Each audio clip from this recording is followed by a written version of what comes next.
Okay, everybody, welcome back for our final session of the conference on White Christian Nationalism and the midterm elections. And we have a very exciting panel to wrap things up. And I'll begin by introducing our first speaker, Cynthia Miller-Idriss from American University. Cynthia?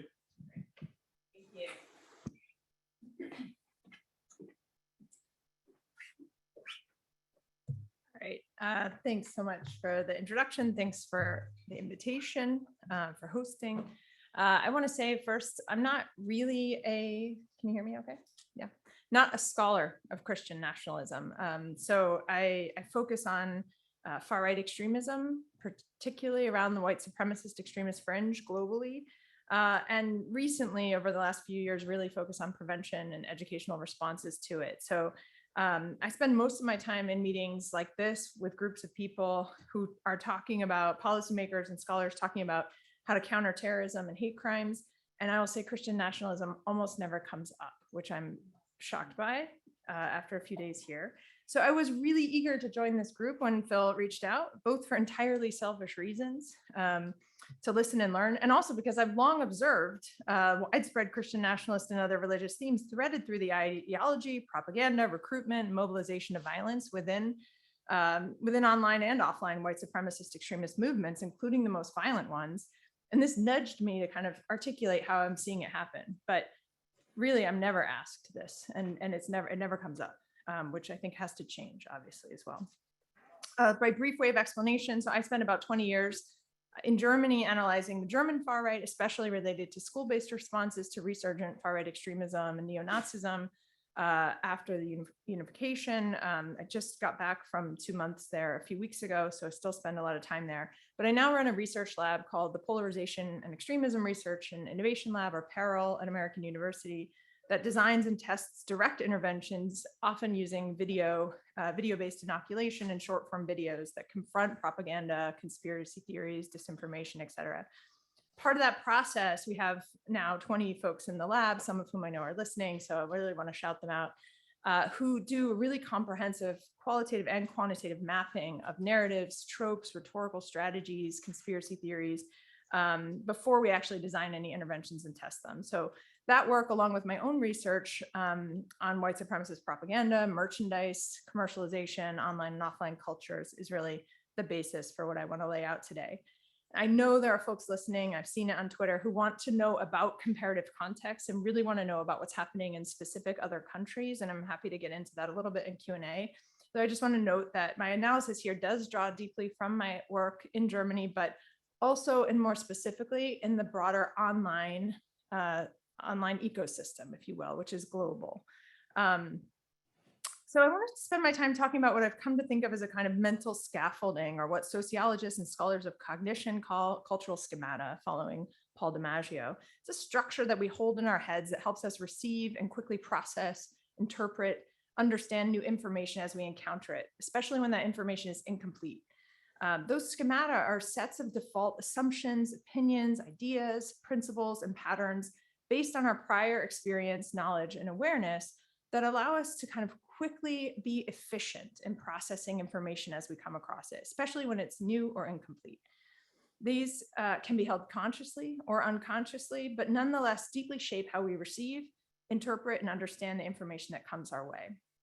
And that information, as we all know, and the way that it reaches us has gone through a radical transformation over the past decade plus. It's a revolutionary kind of transformation. In today's online ecosystem, we encounter vast amounts of information that come from a wide range of ever-expanding sources whose veracity or legitimacy we can't always determine. We talk a lot about echo chambers, and I was talking to Bart about this yesterday. Those do exist, but our echo chambers in the online ecosystem blur and bump up and intersect with each other, such that our channels of information are constantly being infiltrated by harmfully, potentially harmful, false, and manipulative content. So just Thursday, when I got up here on the way up, I was really carefully monitoring social media feeds about Hurricane Ian, because I have families stayed behind in Fort Myers.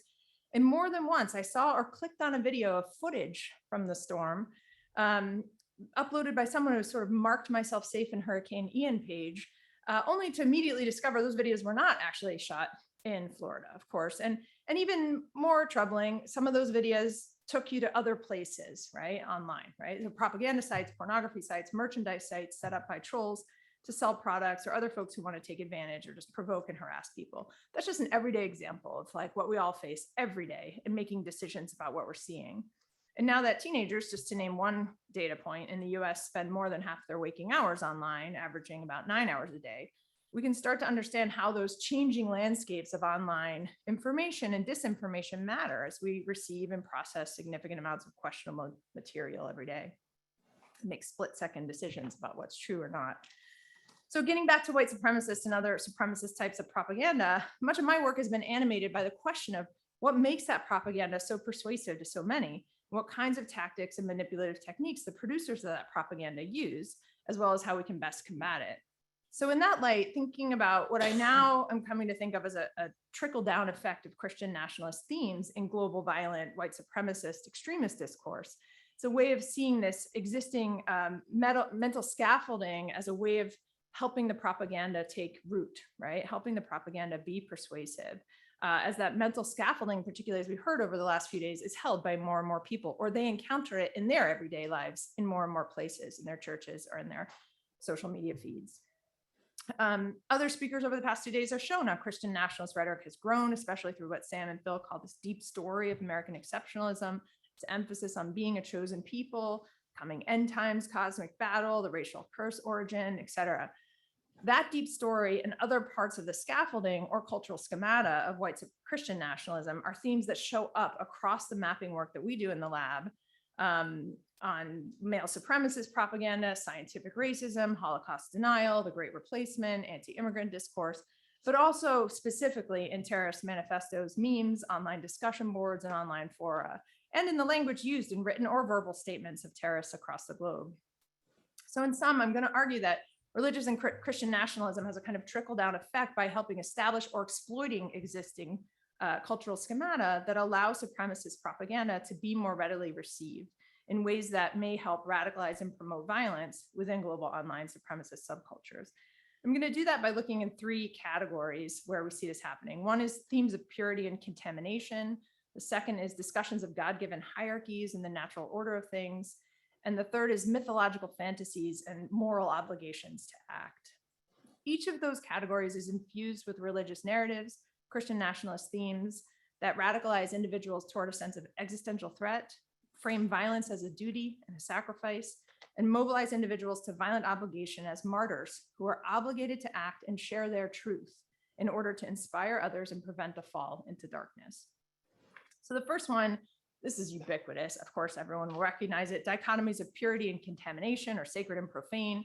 Here we see constant themes of purity, morality and immorality, sin and righteousness, saved and savior, the fight against degradation and degeneracy as the opposite of what they're doing, the restoration of bonds of brotherhood and family. There's several points I want to highlight here. First, the dichotomies themselves are deeply present and influential. All of these dichotomies, promiscuity, chasteness, good and evil, saved and savior, morality, immorality, purity, contamination, sin and righteousness, God and Satan, light and darkness, the sacred, profane, they show up constantly in written words and memes and videos, everyday language describing enemies or threats.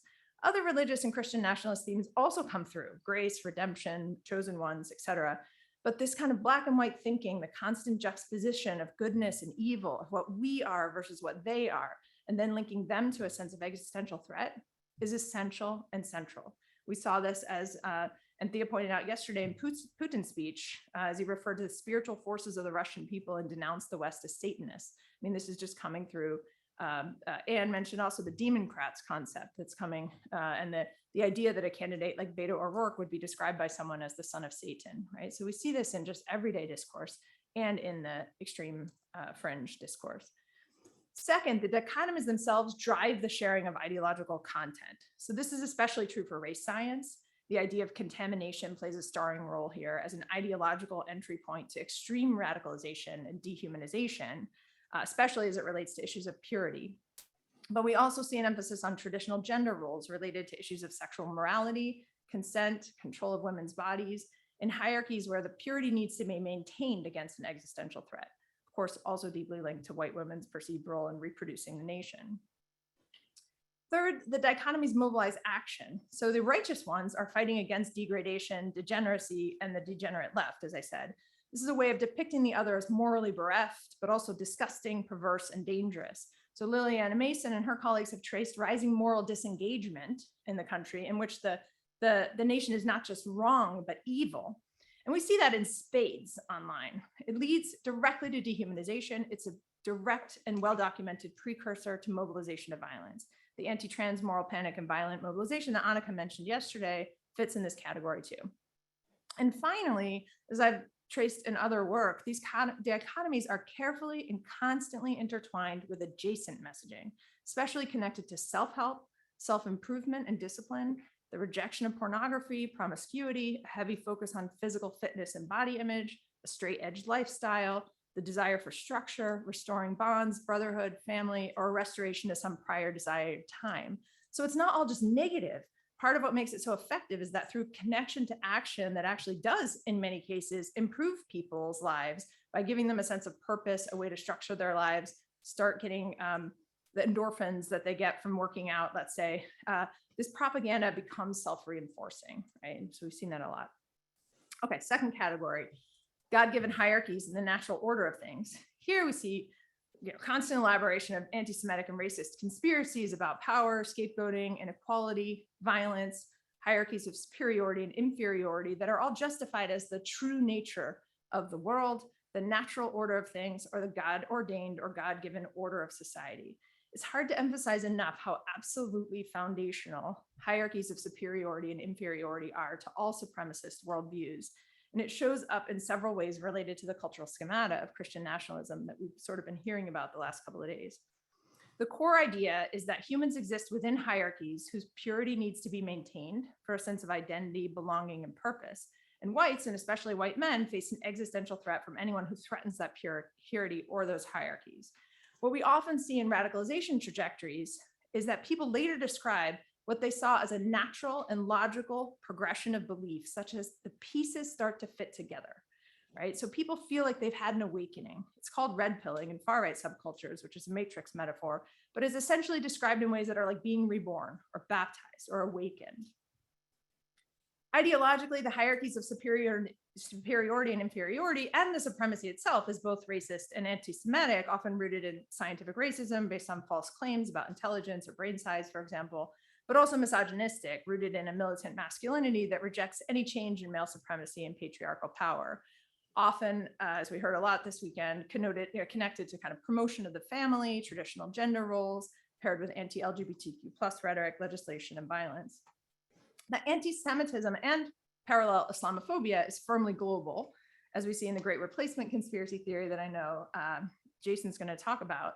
Muslims are deemed to be conspiring to turn Europe into Eurabia. Jews are deemed to be deliberately promoting migration or helping refugees as a way of replacing white and Christian civilizations. Constant scapegoating of Jewish people for, quote, all the suffering, right? But is also linked to conspiracy theories about power. But the ideological traces of this are not just global, but also extremely local and rooted in ideas about territory and racialized geographies. So-called God-given hierarchies are deeply reflected in the ideological claims of ecofascism, of ideas about racial entitlement to land, and anti-immigration as environmental preservation, which we saw, for example, in the El Paso Terrorists Manifesto. These ideas are intertwined with the language of nature, which claims that nature doesn't care about equality, let's say, as one t-shirt proclaims, or of the natural or God-given order of things. Much of this is meme-based. So this is what I've come to think of as meme-based dehumanization or meme-fueled violence. And I've written elsewhere, and I won't go into it, but happy to discuss in question and answer, the idea that a lot of this is what I would call mobilizing concepts rather than ideologies per se. So we see incel memes about issues of consent and virginity paired with male supremacy memes, referencing things like differences in brain size between men and women, anti-abortion, anti-feminism, white supremacist memes referencing IQ, and worse, right? A lot of dehumanizing content that's framed as a joke, right, often. These also connect to policy mobilization in ways that we can get into in Q&A, but the desires to control women's bodies, police women's sexual behavior, attack the LGBTQ+ community, pass anti-trans legislation, and more, right? The deportation or enacted remigration of anyone whose roots are not European. Okay, in the interest of time, I'm just going to jump ahead to the third, these mythological fantasies and the moral obligation to act. This third and final category of scaffolding, we see constant, ubiquitous use of mythological fantasies that are threaded with Christian nationalist themes, imagery, biblical stories, metaphors, and myths.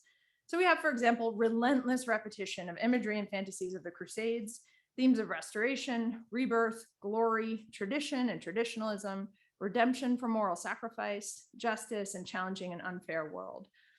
These are threaded with constant Islamophobia and anti-Semitism. References to pogroms against Jews and Muslims in the Middle Ages are very common, for example.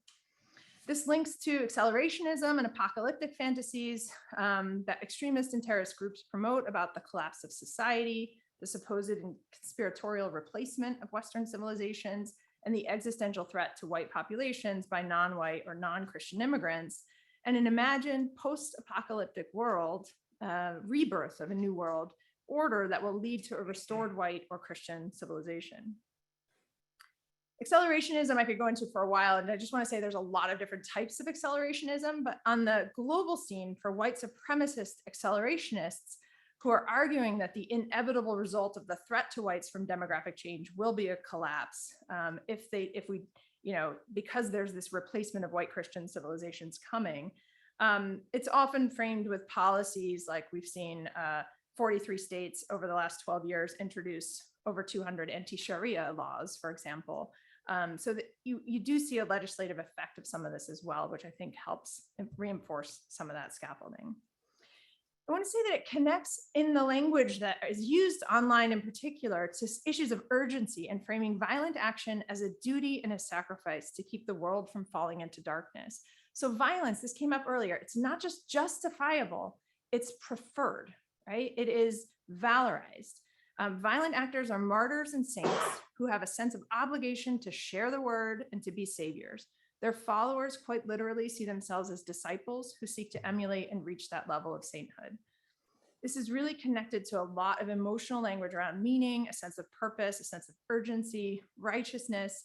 On 4chan and boards online, you have a lot of language about brothers, but also seeing oneself as, quote, honorable men of this age. So violent action is a sacrifice because you're putting others' needs ahead of your own because of the impending death of white civilization and the dire need to defend it. And this is, Jeff mentioned yesterday, something about the spiritual war being mobilized into combat, referring to Ruth's talk, I think. And we very much see that in this kind of online ecosystem. So heroic engagement is a moral obligation. You're compelled to act or else you're selling your soul. Themes of honor and purpose, of being a warrior and a soldier, of defending one's race on a battlefield are constant. Violent action is a duty to keep the world from falling into darkness, but also to inspire others, to draw attention, and they see themselves as brave individuals with willpower and courage. So we see constant language like bravery, ingenuity, daring, bold, and righteous. This sense of obligation to share the word, to share what has been discovered, often called to red pill others and be saviors, you can see that connection to this scaffolding. The word of God is not to be interpreted. The ideology has no wiggle room. It is seen as fact. So to sum up and sort of round out my 10 minutes, which I've probably exceeded here, I think it's hard to understand the spread of supremacists, by which I mean white supremacists, but also Christian, Western, and male supremacist propaganda and arguments, without talking about what kinds of scaffolding or cultural schemata can make people more receptive to the propaganda, to make them feel that the pieces fit together when they encounter this, right? That they've had an awakening. These three kinds of categories, the dichotomous moral categories around purity and impurity, the God-given hierarchies and the natural order of things, and the mythological fantasies and moral obligations to act, are my first attempt, finished on the train yesterday, Thursday, to classify and categorize what we have been seeing in these three types of narratives as I and my team in my lab see them in online and offline extremist scenes and subcultures. So thank you, and I welcome your questions. Thank you so much, Cynthia. Our next speaker will be Sarah Riccardi-Swartz from Northeastern University. Thanks so much, Phil, and thank you for others here who helped organize this event. I'm going to talk today about nationalisms abroad. And in doing so, I want to draw out the idea that has been present, I think, in a lot of talks that we've heard so far, but hasn't been fully attended to, and that's traditionalism. And just a note about my background, I'm an anthropologist of American religion and politics, and I've worked in depth with far-right Orthodox Christian communities, both on and offline since 2017. I'm always interested about thinking about social transformations, such as white Christian nationalism in the global context, since US religion and politics are not unmoored from the global flows of religion and political movements. As a form of religious nationalism, white Christian nationalism, which draws on the narrative of American exceptionalism, is not exceptional on the global stage. Over the course of this conference, my colleagues have interrogated the features of white Christian nationalism in the US. So in the time I have today, I want to think about the ideological connectivity between white Christian nationalists in the US and the religious or moralizing nationalists, as I like to call them, in Russia, Hungary, and Italy. And then I want to consider how the larger discourses of nationalism expressed by these groups are part of the rise of traditionalism, a philosophical worldview that often emerges with and alongside authoritarianism, and perhaps even, dare we say it, fascism. Nationalistic mobilization of reactive political and religious movements is often seen in the news media in its blatant forms, January 6th, for example. But the hybridized forms of resistance are not only found in these public displays, these violent public displays of heritage negotiation, but also in the networked and communal expressions of subversion that create new historiographies of national, what anthropologist Michael Herzfeld calls privileged authenticity. White Christian nationalism does that type of historical revising, imagine past glory, contemporary struggle, and future dystopian apocalypticism through the rhetoric of fear and marginalization, and also martyrdom, as someone mentioned yesterday. Nationalism, as historians remind us, is ultimately a Janus-based notion offering a social promissory that hinges on the subjugation of one group in favor of the other. We've certainly seen this in the United States, where white Christian nationalists are driving factor in the panic over CRT in K through 12, overturning LGBTQ plus rights, the assault of trans rights on women's bodies, and the emergence of what I would consider now, Sam, mainstream politicians like Marjorie Taylor Greene, who cling to reactive, radical, conspiratorial ideas about how to shape society in their image of their God. These reactive values, however, have traction in nationalistic political groups abroad, groups, institutions, and figures that have networked connections to white Christian nationalists in the United States, directly or indirectly. A great example of this was the march on Belgrade, Serbia against the Pride Parade a few weeks ago, in which Russian flags were flown by bikers, Serbian bikers, and the patriarch of the Serbian Orthodox Church said that they, referring to the gays, want to desecrate the sanctity of marriage and the family and impose an unnatural union as a substitution for marriage. And he was praised far and wide among Orthodox Christians in the United States for this comment. Similar language regarding the so-called traditional family have been key to post-Soviet Russian politics and religiosity.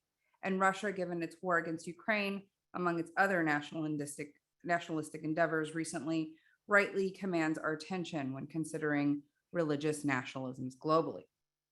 Vladimir Putin's war against Ukraine has brought to the fore the relationship of Russian orthodoxy with nationalistic, imperialistic political aims. Throughout this year, we have witnessed large-scale public expressions of Russian religious nationalism used to defend country, God, and family, as expressed in the resuscitated history of Holy Rus. And if you've listened to any of Putin's speeches, you'll hear this idea of Holy Rus over and over. Recently, Patriarch Kirill of the Russian Orthodox Church exhorted those called up for conscription to fulfill their duty, to die for their country, and to receive eternal glory for their sacrifice, which Cynthia mentioned just a minute ago. He explicitly highlights the uniting of church and state for ideological motivations. And this is not new. In the past 20 plus years, Putin and the Moscow Patriarchate have configured even more expressly the links between Russian nationalistic pride and the geo-religious conception of ancient Holy Rus in the Ruski Mir enterprise. This nationalistic framing of Russia emphasizes the importance of Orthodox Christianity as a central shaping dynamic of Russian politics, sociality, and culture prior to 1917 and since Perestroika, and especially during Putin's multiple tenures as the president of the Federation. And in turn, what has the Moscow Patriarchate done? Well, they've rebranded themselves in the post-Soviet context, drawing on Western conceptions of social moral values to pitch itself to the West as what Christina Stropel notes, a moral entrepreneur amidst rising global secularism. Russia now is but one moral entrepreneur, hawking traditionalism as the value system of authentic nationalism. In late 2021, most of us watching media platforms in the US saw the news of right-wing pundit Tucker Carlson's visit to Hungary, where he interviewed Prime Minister Viktor Orban. And Orban and Carlson talk about a return to traditional values. This is not new for Orban.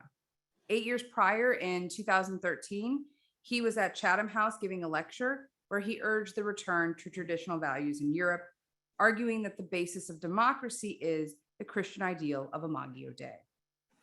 Since then, Orban has doubled down on the concept of traditionalism, tying it tightly to nationalism. And in return, American right-wing groups have flocked to Orban as a strongman figure who seemingly understands the need for border protection, the privileging of whites in society, and the promotion of a traditional vision for his authoritarian nation. Orban's emphasis on traditionalism as fundamental to nationalism shares ideological similarities with ideas recently offered by Giorgia Meloni. The recent success of Giorgia Meloni and her party, the Brothers of Italy, launched a certain F word, fascism, more fully into media and public discourse, but has also pushed the concept of traditionalism back to the fore as a central component in the ideological amalgam of religious nationalism. Focusing on traditional values, especially family values, arguably a linguistic world-making project of the global culture wars, I would say. Meloni stresses how proud she is of her nation, her faith, and her identity as a woman and a mother.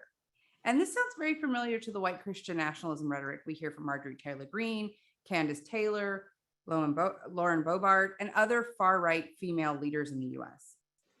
Nationalism, religion, and identity politics become the basis of Meloni's anti-democratic platform that emphasizes traditional identities and values. This language, this very caustic social language, is that of Christian nationalism, I would argue.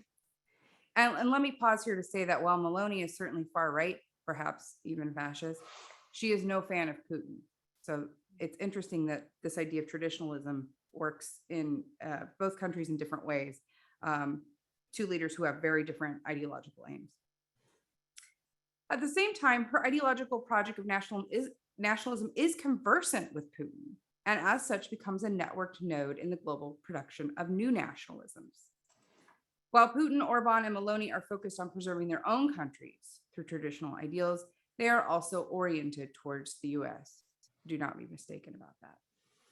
This is seen in Meloni's connections to American far-right politicians and strategists, including Bannon, who, by the way, adheres to the philosophy of traditionalism. Orban's racist speech at the CPAC meeting in Texas, and among other things, the courting of American conservatives by Russian nationalists via the World Congress of Families and other homeschooling networks. We talked yesterday about how important education is in this.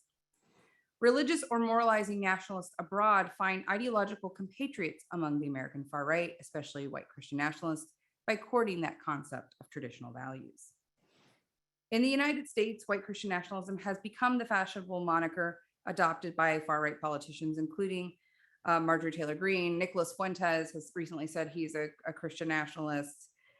In doing so, though, in their eagerness to claim this title and say that they're reclaiming America for God, they're always looking abroad to nationalistic allies. If we think back to February 2022, as Putin's war in Ukraine was just beginning, Fuentes, during his America First Political Action Conference in Florida, praised the Russian president, and so too did his surprise guest, Marjorie Taylor Greene. Drawing on conspiratorial language, which I argue is the basis of traditionalism, Fuentes and other far-right public figures have focused on Putin's goal of denazifying Ukraine as part of a global movement of moral securitization and a return to traditionalism in the face of Western secularism, which they see as expressed in LGBTQ+ rights, feminism, and most assuredly, the diversity of democracy. And I want to pause here to say that those of us who study white Christian nationalism really need to think more about the relationship between modernity and nationalism. And I'm calling myself out on that because it's a major issue for nationalists.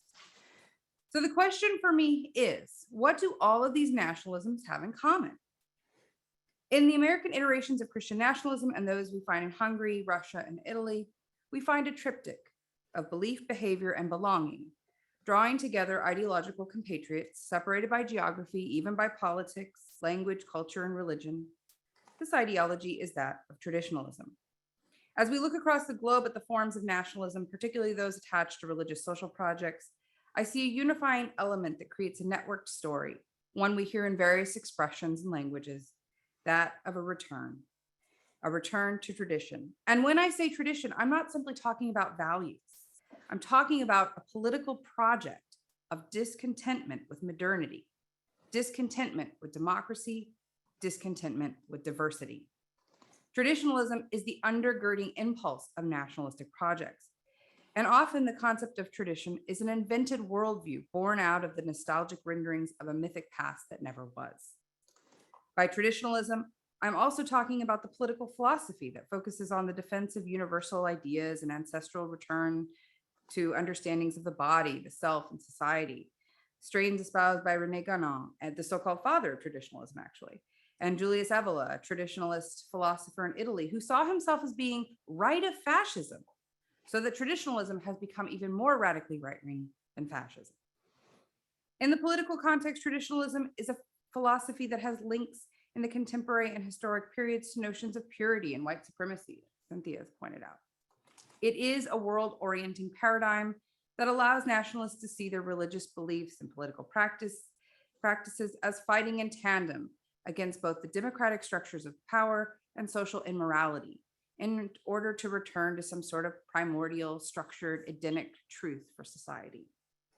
As ethnographer Benjamin Teitelbaum notes, quote, traditionalism fuses the teachings of select religious faiths to condemn the modern world on account of its secularism and lack of all kinds of borders and boundaries, end quote. To enforce the borders and boundaries that help make nations traditional again, far-right politicians and actors use fascist paradigms, as Jason Stanley has written about, us versus them. We see it repeatedly with Trump, Putin, Orban, and now Meloni and others who are emerging. And in our digital hyper-connected moment, these types of moral nationalistic projects all draw on the uniting principle of traditionalism to build out their own nationalistic projects of moral securitization and find fellow travelers for the journey.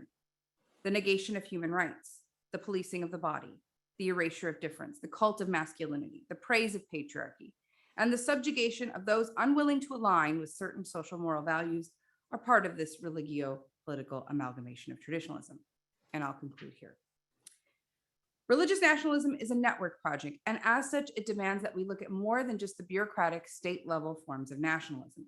It demands that we take seriously the global flows of nationalism, especially in digital spaces, even meme culture, as Cynthia has pointed out, through which everyday political discontents exchange ideas, create new ideological partnerships, and mobilize local communities to act and react.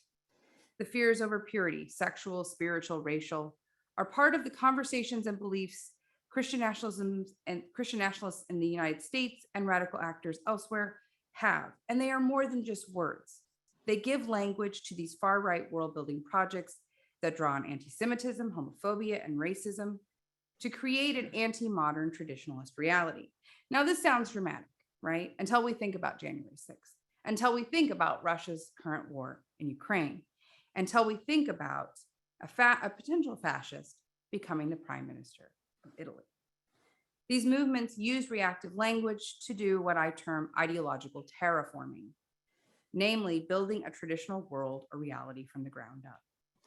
We very nearly saw that happen on January 6th with Trump and QAnon and the siege. We see it happening now in Putin's attempts to wipe out Ukraine's sites of heritage, to level cities, to murder citizens in a democratic nation. And we see this in the US around panicked policy moves focused on promoting and protecting society with Christian social values and erasing difference. The anger, fears, and outrage about diversity, human rights, about difference, are not just fomenting anymore. They're activated weaponized forms of religiously inflected nationalism aimed at building a traditional future void of democracy. The question is, what can we do about it? That is indeed the question. And I'm not sure Jason Stanley will answer it, my colleague here at Yale, but I'm sure he's going to amplify those concerns. So Jason.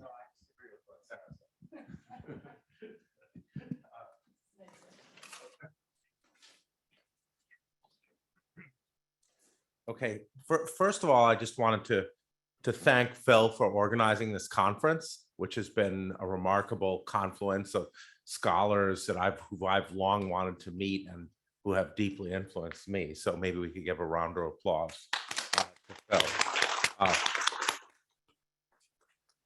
Phil. So this panel will be very coherent with all these three talks.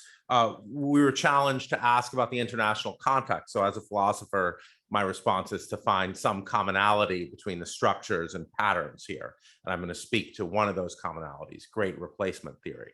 So I threw together some of my remarks. Some of this draws on pieces I've written in The Guardian and LA Times, the latter with Federico Finkelstein, my regular co-author on the Buffalo shooter and great replacement theory.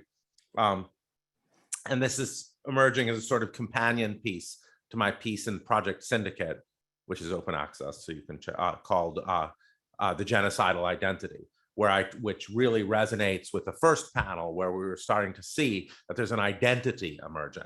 And so what I argued in The Genocidal Identity in that piece was that Russian propaganda looks like it's constructing Russia as a genocidal identity, namely, definitionally, to be Russian means to be want the genocide of Ukrainians.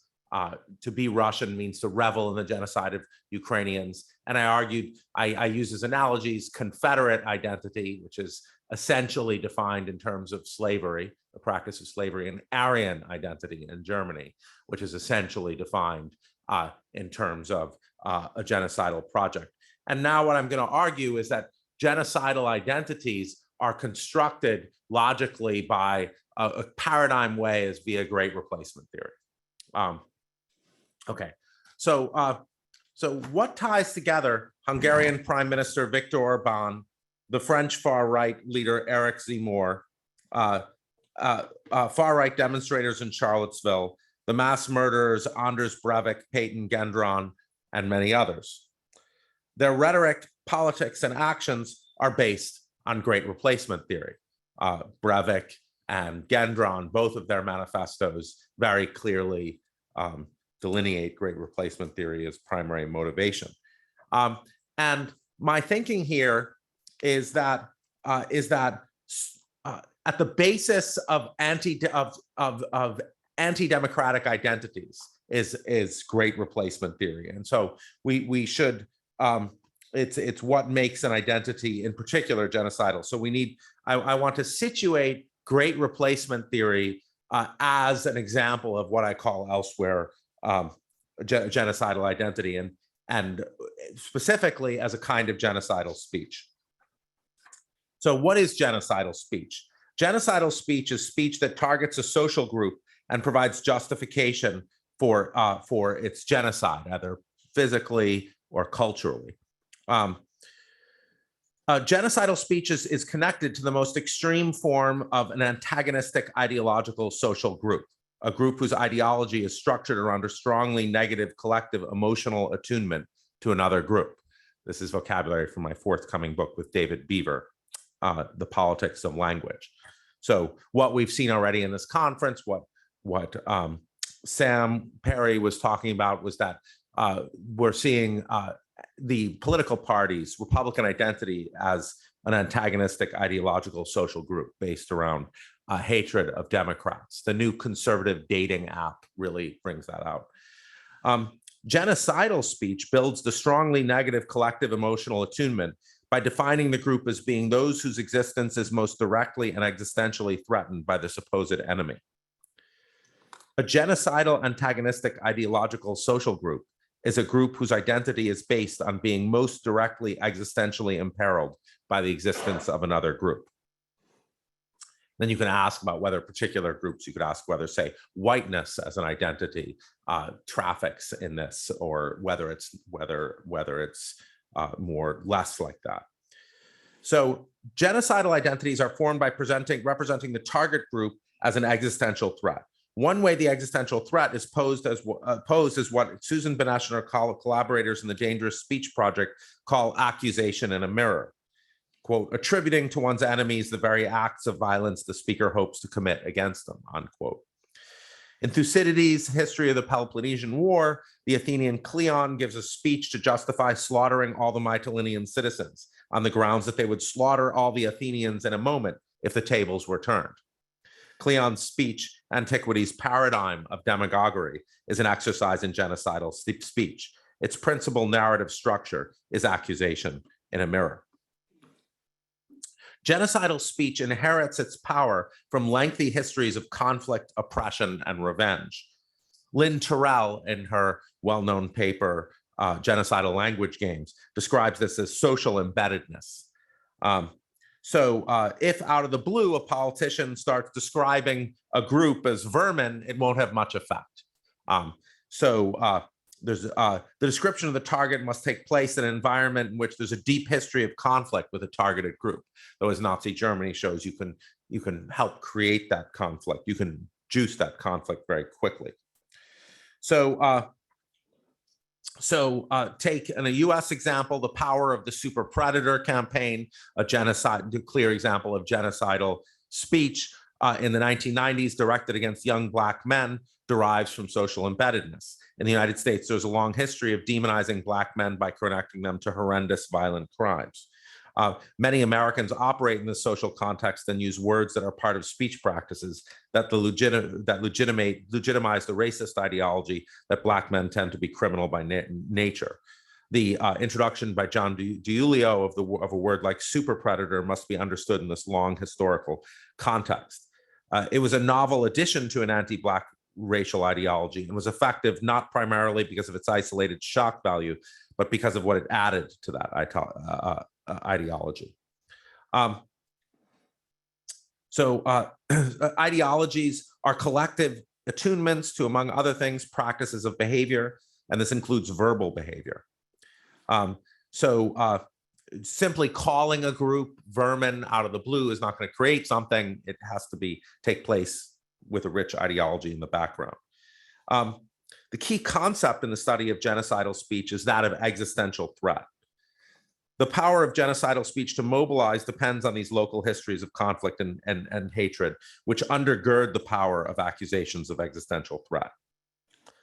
So if you're going to respond to the genocidal ideology of, say, motivating Russia's 2022 invasion of Ukraine, one must make the character of modern Ukraine vivid, as someone like Tim Snyder or Marcy Shore have been doing, showing that it is not an anti-Russian construct, but an ordinary nation state in the positive sense.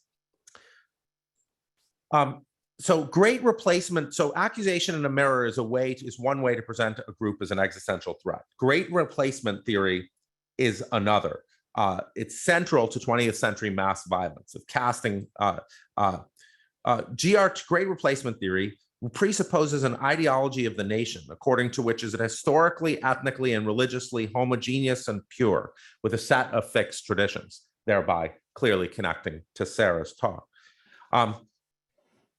including patriarchal ones. In Great Replacement theory, this ideology, including its traditions and their practitioners, is supposedly existentially imperiled by a target. The foreign targets are sometimes described, and I'm going to talk about several instances of these targets: foreign races, ethnicities, religions, and LGBT. The foreign elements are sometimes described in the narrative of GRT, as I'll call it, as vermin or diseases, and who are presented as an existential threat to the nation, its purities, its traditions, and values. GRT was central to the official Nazi motivation for the genocide of the Jews of Europe. In Mein Kampf, Hitler writes, thanks to Federico Finkelstein for this quote, the pestilential adulteration of the blood, which hundreds of thousands of our people take no account, is being systematically practiced by the Jew today.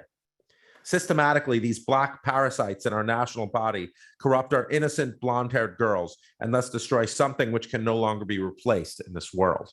Unquote. I'm going to set aside the talk of the centrality of race to all of this. There's, I think, an important debate here. One might say what's happening in India is not racial because it's just religious, but someone like Tommy Curry would respond, well, RSS got this from the Nazis, so it is racial. And here you find the explicit Black racialization of Jews. Similar quotes in Mussolini. Mussolini wrote that defending the white race was a matter of life or death and posed this as a key political question. In the United States, of course, the fantasy of racial replacement goes back centuries. Ida B. Wells, in her 1892 Southern Horrors, sources the justification of the racial terror of lynching in white male horror at the prospect of white women having children as a result of consensual relationships with Black men. GRT has been central to mass violence across the world. Madison Grant's highly influential 1916 book, The Passing of the Great Race, is all about great replacement theory. It's focused on the replacement of whites in America by intermingling with Black people as well as with immigrants, the main example of which he gives is Polish Jews. All of these groups were considered by Grant to be existential threats to Nordic Americans, the most important of America's native classes. Now, I think you find a kind of distinctive relationship because of the role of Black Americans as so central to American self-identity, even among white supremacists, that Madison Grant doesn't have an exterminationist. What he says, of course, there will always be Black people in America, but they must always play a subordinate role. You wouldn't find this in other exterminationist vocabularies, and speaks to the kind of unique nature of the American case and centrality of the racial dialectic. So democracy is a system based around two values, freedom and equality. Fascists use great replacement theory to argue that these democratic ideals are existential threats to the nation. So, it's not just a group, it's the ideals that allows equality for the group. The first democratic ideal, equality, brings with it a demand for racial equality, which violates the racial hierarchies presupposed by GRT. The second democratic ideal, freedom, is a threat, also LGBT equality, religious equality. The second democratic ideal, freedom, is a threat to fascist purity and tradition. The very first chapter of Grant's book is entitled Race and Democracy, in which he contends that democracy is the threat to Nordic superiority. So great replacement theory, so I'm going to skip. So I think great replacement theory also figures in this notion of cultural genocide. The ideology presupposed by great replacement theory, just building on Sarah's astute comments, involves a fixed set of traditions, ones that could be threatened by foreign religions, foreign practices. GRT is central to the arguments of European far-right wing parties, and it's central to Christian nationalism, the topic today.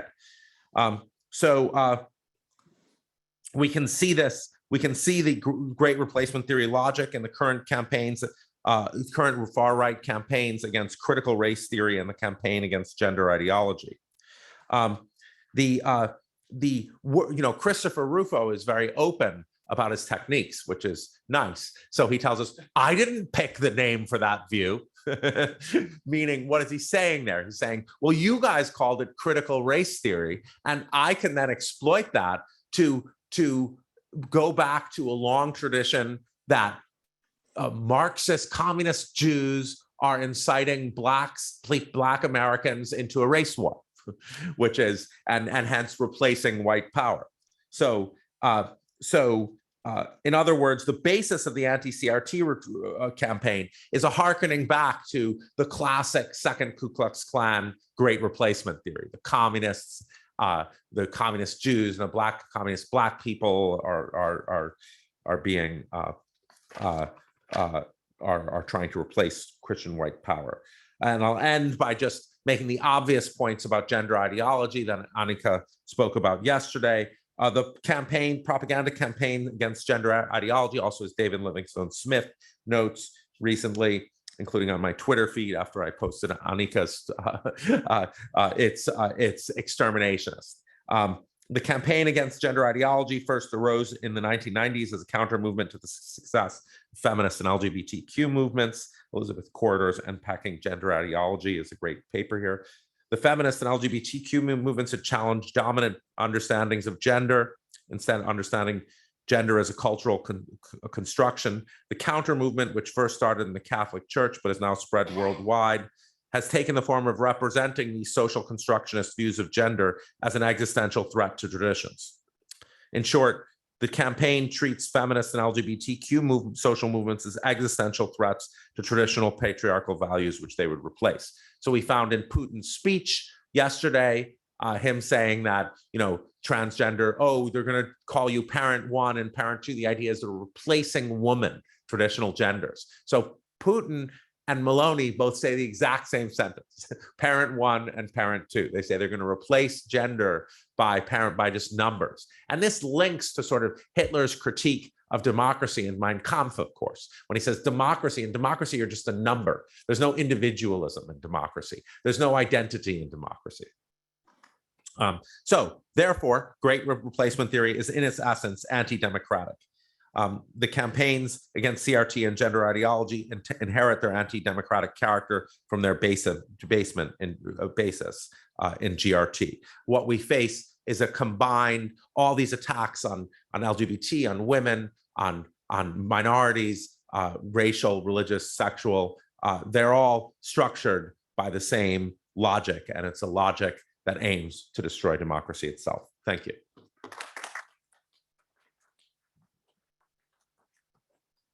Thanks, Jason. So as has been our practice, just open up now for the panelists to respond to one another, ask questions of one another.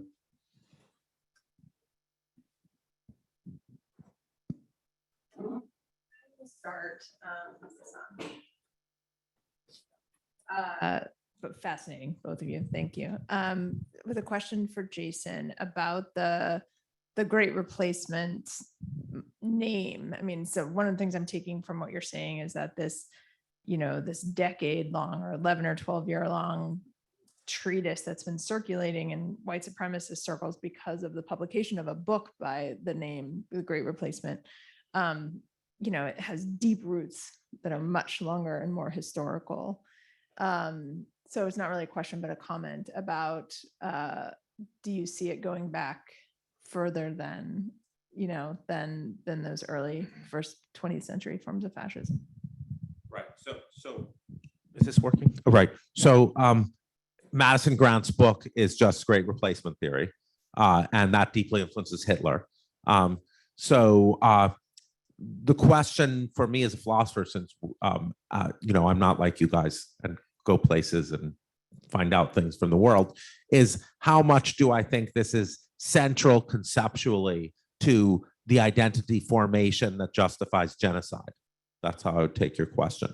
In my work, I think of fascism as sort of linking to central anti-democratic tendencies that are independent of mere historical circumstance. And I'm wondering, and so my question would be, like Cleon's speech, you need this tradition versus tradition, I think. Sarah's point about tradition. But it's a great question, like how far back does specific great replacement theory as justification for mass violence, genocide, go back, and how universal is it? It seems to me extremely universal, but good question. Accusation in a mirror, that move is the prime example of demagoguery in the ancient world. So it was startling to see like Susan Benesch and they're all talking about this and like, wait, this is.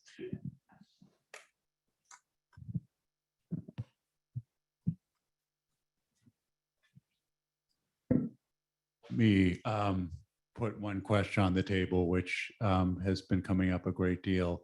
in the comments, into which I think all three of you are kind of uniquely positioned to respond, and that is the question about the F word, fascism, and just to sort of briefly sum up what I think are the three key points in the debate as I followed it around this.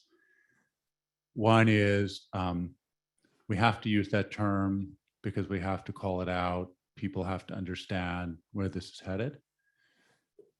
The counter argument is we should never use that word. The moment anybody hears it, they turn off. You can't possibly persuade anybody in that way. So even if it were descriptively accurate, it is politically imprudent to use it. And then there's a kind of a third point, which is a bit more of an analytical point, which is that we don't really need to look abroad, and measure ourselves in this European mirror, because in some sense, not only is there homegrown fascism in the United States, European fascism actually owes a great deal to racial segregation in the Jim Crow South. Moreover, if we look at the European model and seek analogies in the United States, we're likely to miss things that are new or distinctive about what we're seeing right here, right now. And so on any of those points, I would be curious to hear all of you weigh in. I think that I have answers for all three of these. I think we should use it when it's appropriate. I think that for so long, especially in anthropology, we would use the term political authority. But everybody knew what we were talking about. Nobody wanted to say it. And it's just been in the past maybe 3 or 4 years, we've started using the word fascism again. But you'll always see these sort of clarifying remarks in the footnotes. And by fascism, I mean, right, and they sort of have to disconnect it from the history of European fascism to explain it in the United States or whatever. We don't have to look abroad because Trump made fascism fashionable again, right? And we have so many expressions of it here historically.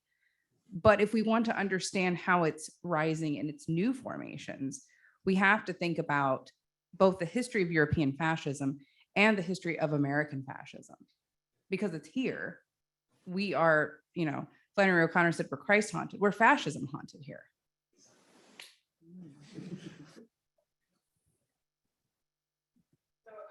I almost always defer this question to other people. I get asked it a lot, and I always say, call Jason Stanley and reach out to. There are such great experts who study fascism, and I don't consider myself one of them. And because I look at things from below so much, and I really look at cultures and how they diffuse, but that would be a great question to have. I do, though, generally think we should use it. I think that it's a useful analytical term. I understand the political concerns about it, but if it's a spade, it's a spade, right? So I just tend not to talk about it myself that much, because I look at, what's happening on a different kind of level of discourse rather than a political kind of organization and ideology. But I usually send people to Jason, so I want to hear what he says too. Thanks. Yeah, I think, so I don't think about what one's supposed to say. I'm a philosopher. It's a great thing about being a philosopher. I guess I care as a citizen, but I'm a philosopher. I'm supposed to say what's true. So that's what I stick to, and I come from, so whether it's good or bad politically is not something I do or work on. I'm deeply based in the Black American tradition. All my work is based in that tradition. They've always used the term fascism. It's why the Black press, as Glenda Gilmore showed, was the first to recognize what was happening in the Holocaust. As I said, Hitler's influenced by Madison Grant, who's an American. So Jim Whitman. There's a tremendous amount of growing up as a child of the Holocaust survivors, as James Baldwin said, pointed out, in Negroes are anti-Semitic because they're anti-white. Like lots of Jewish people who came from Europe recognized something here. I was also raised that way. So I think the term is appropriate, accurate, part of American intellectual tradition, part of the American intellectual tradition I'm most influenced by. So it is, I think that takes care of 3.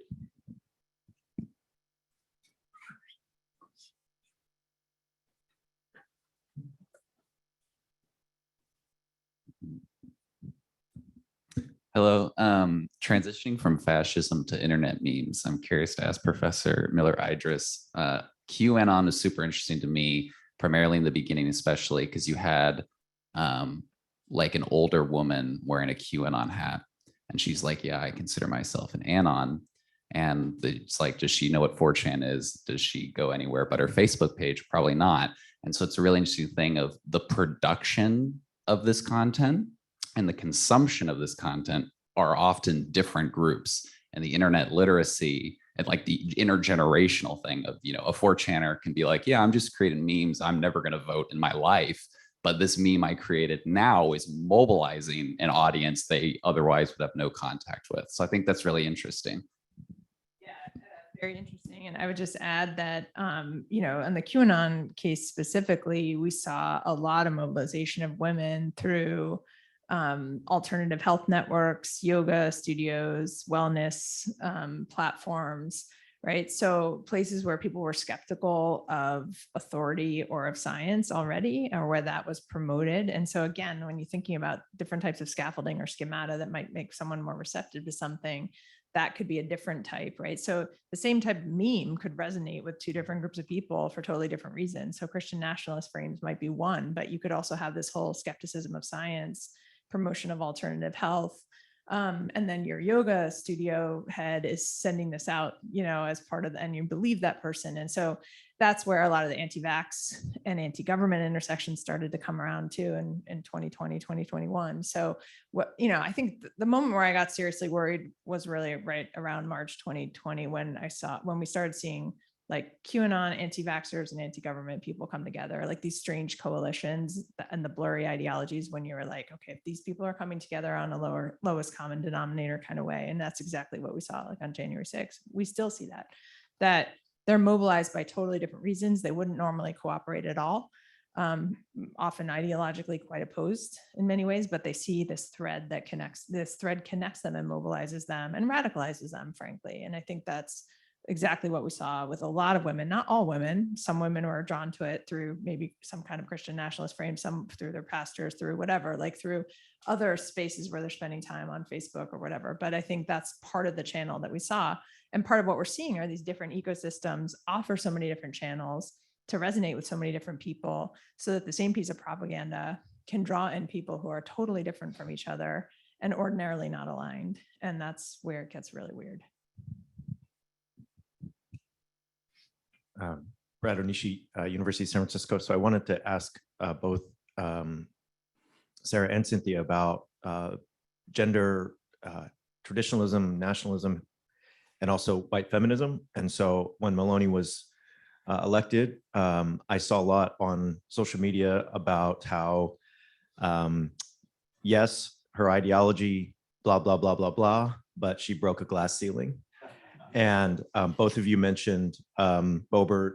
I think both of you mentioned it. Sarah, at least you did, Boebert and Marjorie Taylor Greene. And so when we have figures like this who seem to represent some of the strands that you're talking about, whether they be Christian nationalists, whether they be traditionalists, who are women and leaders, what does that signify? And then also, does that make it harder to kind of direct the kinds of critiques we might at those ideologies along gender lines, and in terms of their patriarchal and often chauvinist understandings of gender, when many of the leaders are in fact now women, when we have Maloney, Boebert, Marjorie Taylor Greene, so on and so forth.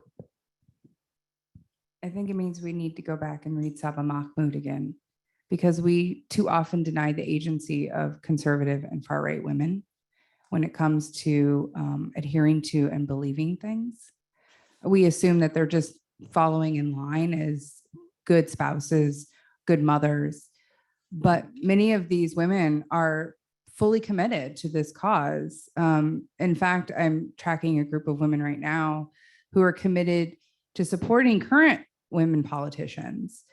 But at the same time, they think that the vote for women should be rescinded. Right. So they are fully and coherently agentive and in their thought process, and they're not beholden to the men in their lives. And I think also Mia Bloom's work on Pastel QAnon is really helpful for understanding how women are empowering women in these networks.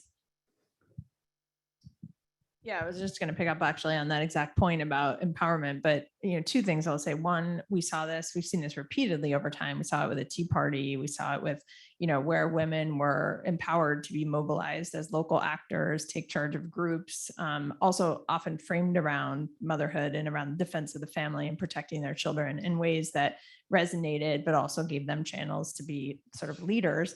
And we certainly see it in the online ecosystem where, prior to the sort of explosion of social media and the broad, vast, ever expanding range of platforms to use, women were always active in white supremacist movements. That has to be said. I mean, they were sewing the Ku Klux Klan uniforms, they were cooking, they were homeschooling, right? They were always, but they were mostly backstage roles. And there was a tremendous amount of misogyny and sometimes worse happening in those groups that kept women away and kept them and turned them off. And in some cases, de-radicalized women, we've heard. And so online spaces opened up leadership roles for women in white supremacist scenes where they just don't have to deal with that misogyny and sexual harassment or worse. And so I think we have to understand all of these things as interconnected and how, and also there's no pass on like being sexist just because you are a woman, right? You can uphold these systems as we know, right? So, but I think we have to understand the ecosystem itself as enabling certain kinds of empowerment and recognizing that. Yeah. Could I comment on this as well? Because Ruth Ben-Ghiat and I had a discussion yesterday and talked about this at length. First of all, like history of fascism, Leni Riefenstahl, the Nazis banned all women from jobs, and yet Leni Riefenstahl was filming the 1936 Olympics. It was not an inconsequential figure in German fascism. There's a related problem. There's the Hitler as childless problem in the literature on Nazism. Like, why is this guy who doesn't have any children going on and on about being traditional and having lots of kids? And then there's Toni Morrison, to return to the earlier point about the importance of looking at the theorists of American fascism from Du Bois through Angela Davis to Toni Morrison.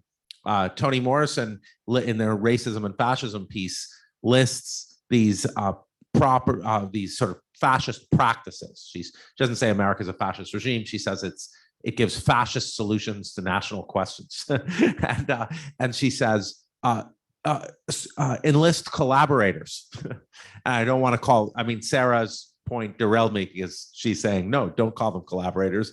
I think to call them, when Toni Morrison's talking about collaborators, to legitimize and whitewash the processes. But it's striking that you see in the Black American tradition on fascism very clear recognition that there have always been what they call collaborators backing white supremacy. And if that's right, then you don't need to go as radically as our colleague Ellie Stern does when he calls attention to Orthodox Jewish collaborators with Nazi Germany in his tablet piece. Hi, Bart Banikowski, NYU. Thank you for this terrific panel. So a couple questions. One for Sarah, I really like your perspective on this. And, there are many commonalities with what I was saying yesterday morning as well. Same cases where, where I think white Christian nationalism has some purchase, and traditionalism is actually a really nice way of analytically putting it. I guess what I would like to ask you about is what you think about Western Europe. And clearly there are, again, many similarities in the nationalist project there. But I wonder, nostalgia, purification of the nation with respect to religious, ethnic traits, but less of the sort of gender traditionalism, right? And if we think about the example I cited yesterday with Pim Fortuyn and Geert Wilders and the use of actually very modern language around women's rights, gay rights to demarcate boundaries against Muslims who are seen as anti-modern. So do you see the Western European traditionalism as, I suppose, less anti-modern than the cases you were suggesting? How do we think about squaring these different cases? And then just very quickly, Jason, I really, that metaphor of accusations in the mirror is fascinating and powerful. And just yesterday over dinner, we were talking about the fact that quite often in radical right discourse, you see projection, right? Which is, an old sort of trait of demagogues, right? That before the critique can be leveraged against you, you project that critique against your potential accusers.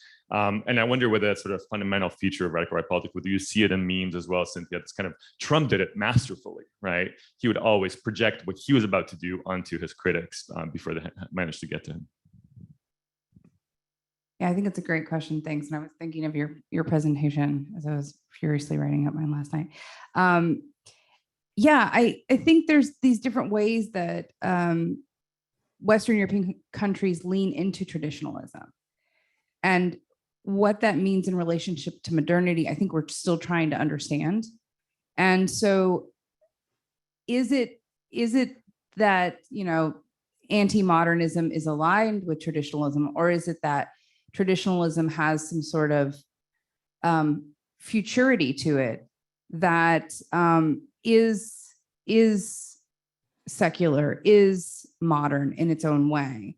And I'm not a scholar of Western Europe by any means, but I think that if we look at what's going on right now in Brexit, and we think about how traditionalism is being used there, even if we look at some of the Nordic countries and how traditionalism is being used there, thinking about Ben Teitelbaum's work right now, it has a modern feel, but it truly has an anti-modern undercurrent to it. So I don't know. I think that there's probably people here that are more well-versed in the history of traditionalism in Western Europe to talk about it. But I do think that we need to really flesh out that issue between modernity and traditionalism if we're going to understand how these nationalistic projects are working. I will just briefly say about memes. I have to think about it a little bit more. I'm not sure I've actually seen that exact type of metaphor, but what we often see is maybe adjacent to that. I mean, I think the whole project of the weaponization of youth culture through memes is rooted in a kind of desire to provoke the other and gain a sense of power out of it, but position the other as a triggered snowflake who can't take a joke, right? So there is this, it's a different type of dynamic happening in the memes that are, in the white supremacist and deeply misogynist youth culture and anti-LGBTQ. I mean, all of it, that these awful memes, which are just a way of like gaining a sense of power over the other by making them upset. And then also sometimes like fueling reactions to that, like, look at them with their, diversity trainings that they're having to do because we got the, or that we've gotten Berkeley to cost $800,000 in security for this, provocative speaker to come, right? So it fuels a kind of cycle of provocation that I think can't be underestimated in its importance to that particular type of subculture, which is different than what you're talking about, but sort of not unrelated. But maybe not, right? I mean, snowflake itself may be a projection when moral offense is at the heart of radical right sort of revanchism. So yeah, sure. Okay, great question about projection. It's certainly the case that Hitler in Mein Kampf says, just aim the Allied propaganda against them. It's I define it as characteristic of fascist propaganda that you call your people, you reverse it. Tim Snyder does the same thing. He calls it schizofascism when Putin calls, or Obama a fascist. But I think there's underlying mechanisms that there are different underlying mechanisms at play in things that we all might want to call projection, because projection has a quasi-intentional aspect to it. So first, there's what I call in how propaganda works, undermining propaganda, when you advance an ideal in the service of a goal that undermines that ideal. So that's, you might advance freedom in the service of undermining the freedom of others. So is that projection? Well, the process by which that happens is often that you mask the humanity of the people, of certain classes of people, and so you don't see it as a goal that so is that kind of undermining of what you're doing. And then there's just different conceptions of the political ideals. So, George Fitzhugh in Cannibals All argues that freedom requires slavery. Romans had the head of a household had, so you could have different conceptions of the ideals as well. I think all of those things are going on.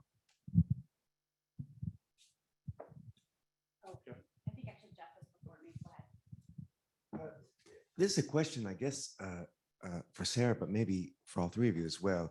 There's lots of writing about eroticism and fascism, but I'm wondering if we can get your thoughts on the sort of the intersection with traditionalism. And I'm thinking particularly, in fact, right now I'm looking at Lauren Boebert's Twitter page, and Lauren Boebert has long specialized in this. She's posing in cut off short shorts, looking back over her shoulder, dangling.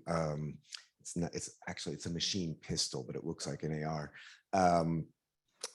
Her Twitter banner is, there's no polite word for it. It's a crotch shot of her tight jeans, Glock, her wedding band on her finger, holding a white 45 cap in front of her fly. Marjorie Taylor Greene does the same thing.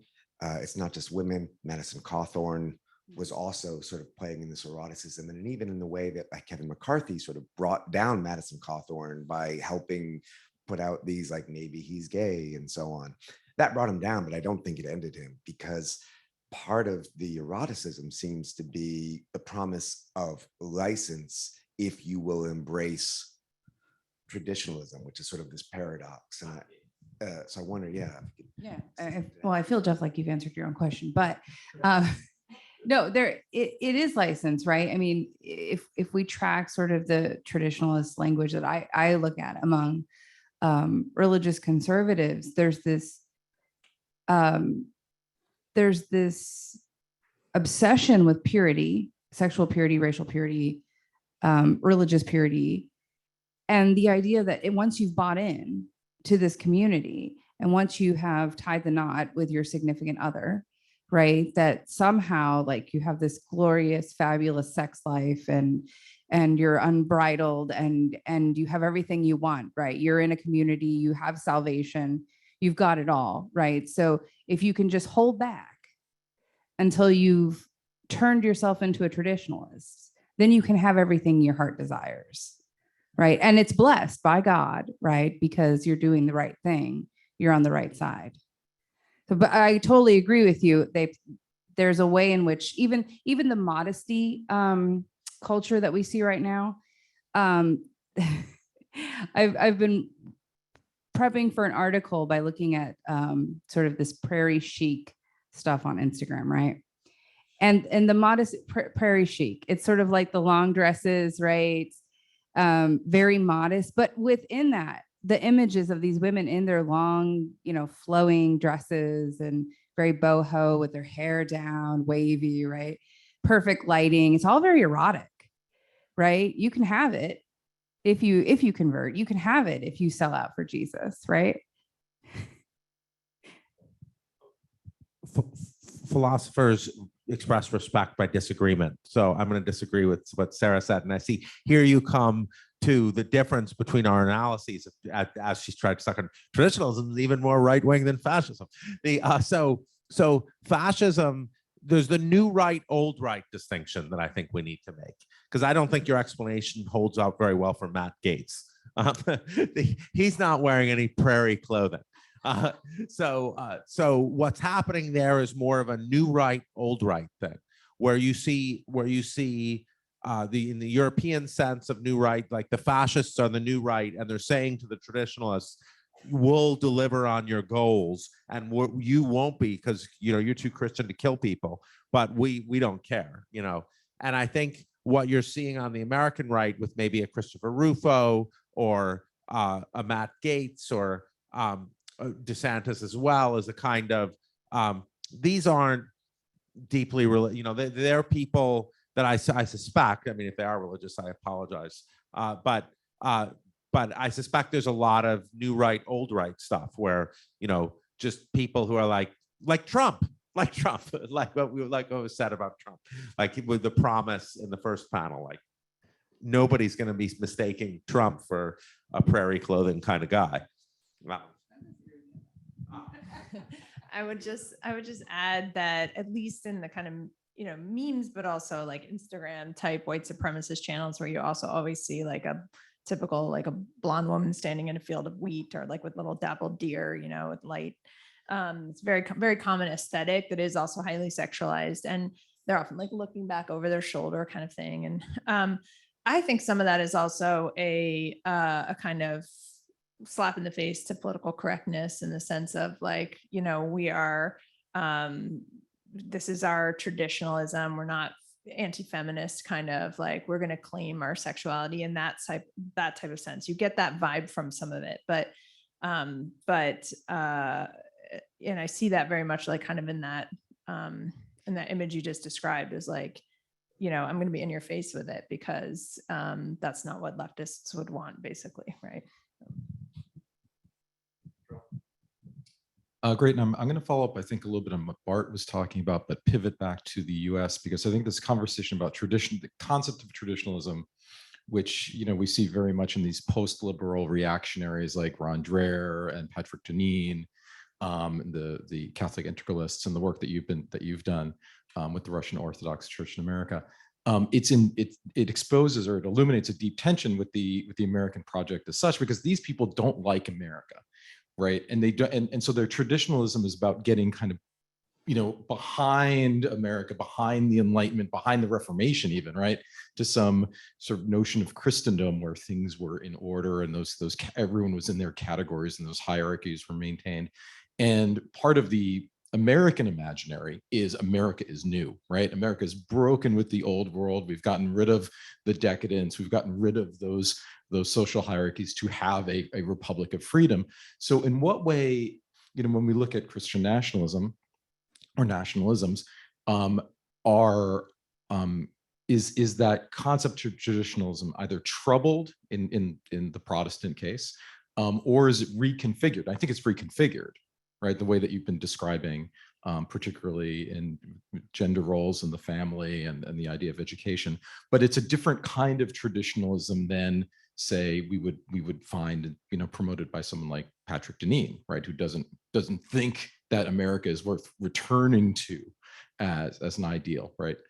Yeah, so I'm going to throw that out there.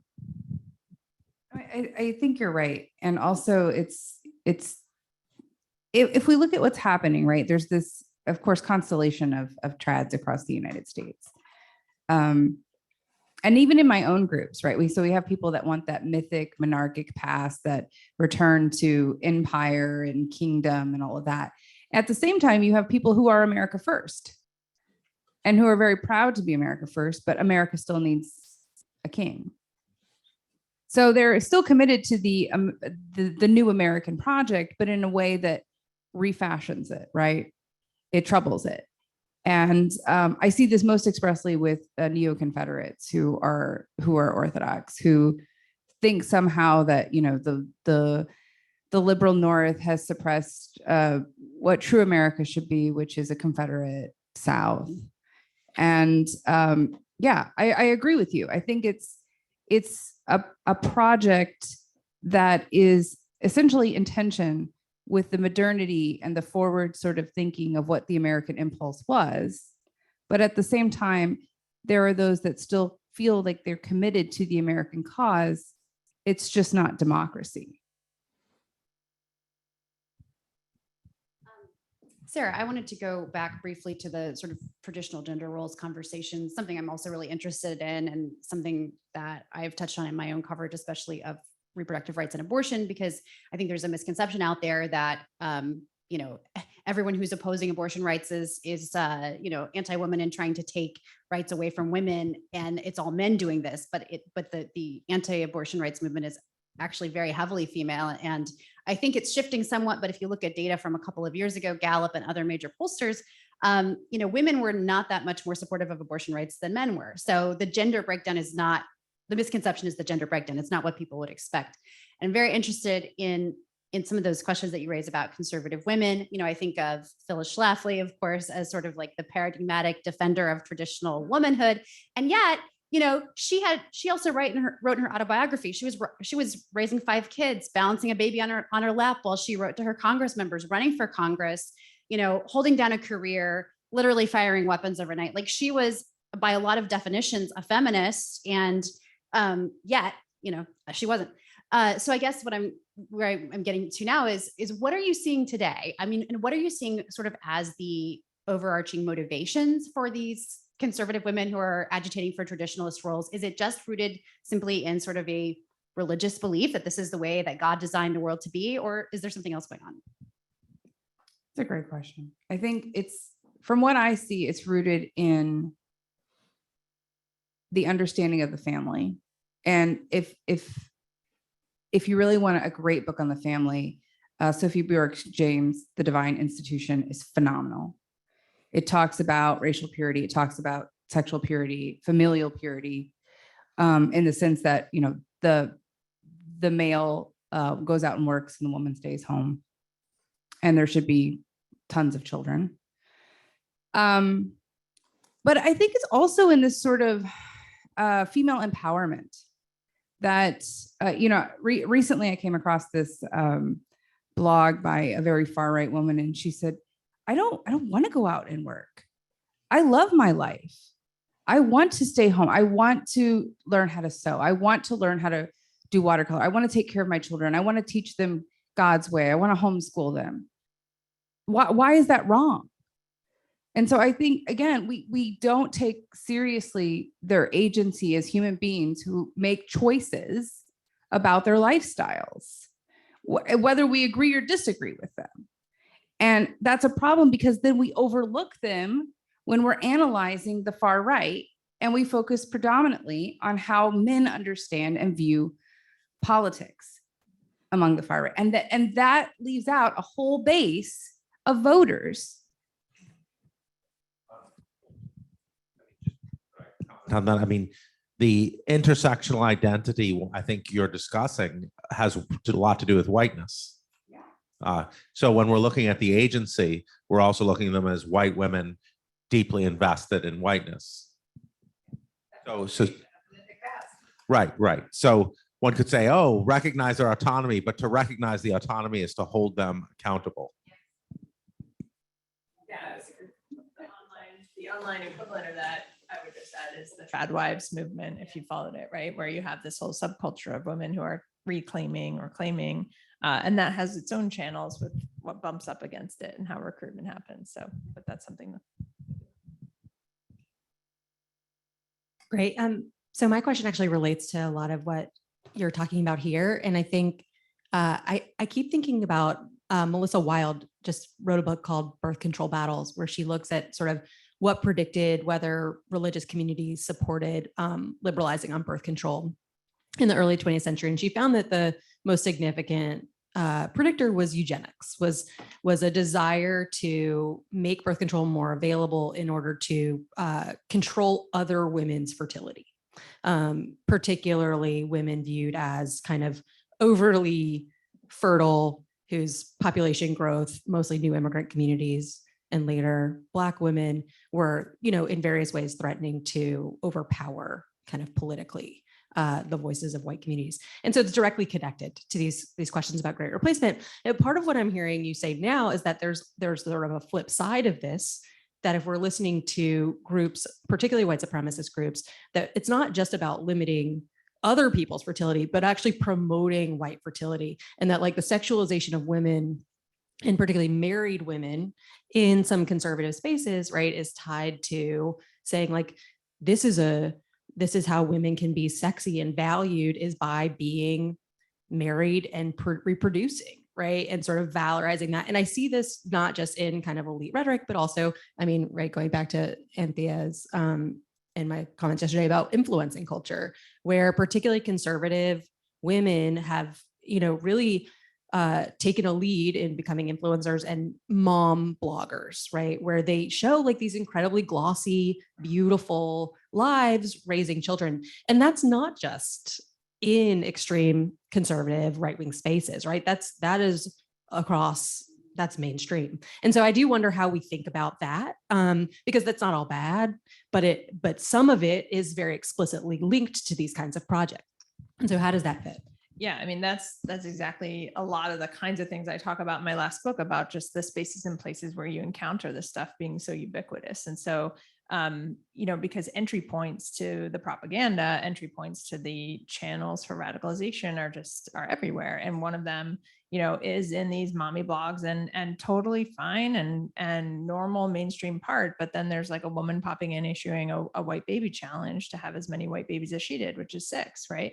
And so that, becomes so, and that's embedded in these kinds of like homeschooling and recipe and organic food and purity, raising your kids. And so it is just things that they're like little tendrils that cut across, and then the ecosystems themselves bump up against each other. And whether that's the whatever subculture you're in, there's an entry point, into the more extreme fringe version of it. And it's being exploited. That's the way I would describe it. And so we see it in gender, we see it in gaming, we see it in self-help and fitness channels, we see it in, it doesn't mean by any means, and this is like where I get the most hate, is people think that I write something for MSNBC and then I'm saying like the entire fitness world is fascist, right? Okay, like that is not what I'm ever saying, but I'm saying these places become points of vulnerability to be exploited by bad actors who use them and manipulate people into and draw them in, right? And so it's about gateways, and there are certain kinds of gateways that are more present than others. And I think some of these homeschooling and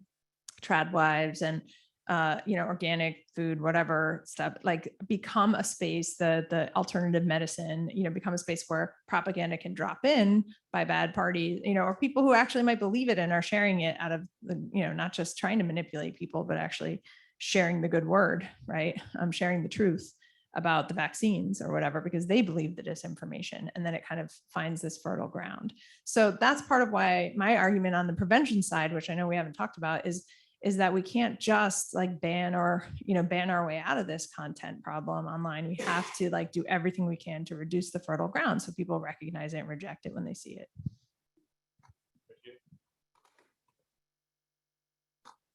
I just wanted to add to that really quickly. I think that we don't talk enough about eugenics and white class, right? Because part of that process of eugenics was the erasure of the poor whites as well, right? And so then it becomes, again, a building project of elite whiteness. Hi, I'm Matthias Mangs in Yale Sociology. I have one question for the entire panel and then a comment following up on the mentioning of Scandinavia, because I am Swedish. So my question for the panel is, to what extent is the comparison to European fascism the most useful analytically? I realize that it's very useful rhetorically. To what extent would the South American authoritarianism or Latin fascism in the 70s, or going even back to Franco, be a more useful comparison? And should I do my follow-up on Sweden right away? Throw it out there, man. So first of all, I want to say that Swedish right-wing populism does not long for a kingdom, because we already are a kingdom. So the serious point I want to make is that Swedish right-wing populism or nationalism is in no meaningful way Christian. It's Christianity plays no part in Swedish public life. It's used against the Swedish. It's called the Swedish Democrats and or Sweden Democrats. They mention Christianity, but not in any meaningful way. And the only reason they do that is to counterpoint it to Islam, right? So the existential threat for Sweden Democrats is the ethnic threat from Islam, like someone said about the Arabization of or Islamization of Europe. And another point I wanted to make in that regard is that Swedish right-wing populism is in some ways high modernity, because what it's being longed back to is the Swedish welfare state, which is the high point of modernity. And Muslims that come are seen as undeserving of taking part in the welfare state. So it's quite different from certain points that have been made about the US and so on. Okay, so I think those actually strengthen the parallels between the United States and Sweden, where laziness was used as justification for slavery. As Arlene, what was that? I mean, the undeserved is a racialized category in the United States, meaning Black Americans, as Ari Hochschild shows in her book. When